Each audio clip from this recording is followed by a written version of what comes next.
The Iowa Board of Regents will vote tomorrow on its recommendations on diversity, equity, and inclusion. A study group has been working on the recommendations for months now. KCCI's Ophelia Jacobson went through that 65-page document and explains what changes the Board of Regents is considering. Ophelia.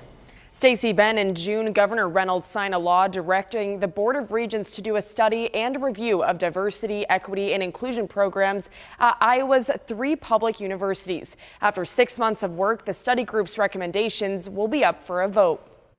Diversity, equity, and inclusion. I see it a lot. I'm from a small town, so much more than there. Is a part of campus life at Iowa State University. I joined a couple groups that are Latino orientated, and it made me feel a lot more comfortable being here. But DEI's presence at Iowa's 3 public institutions could soon change. The Iowa Board of Regents appointed a working group in March to conduct a study and review of all DEI programs at the University of Iowa, Iowa State University, and the University of Northern Iowa.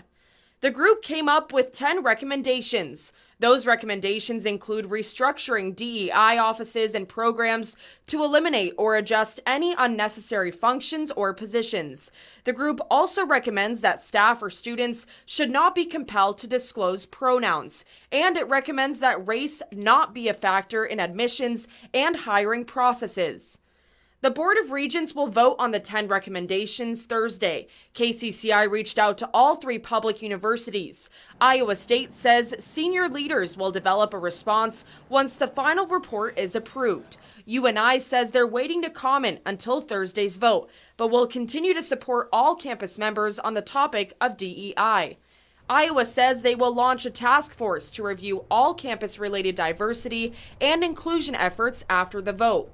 The document shows the recommendations are not intended to prohibit programs, campus activities, or functions. Students at Iowa State hope DEI is here to stay. It needs more importance on campus because I think we don't have much programs for people of color. I don't think it should be cut down. If anything, I think it should be more.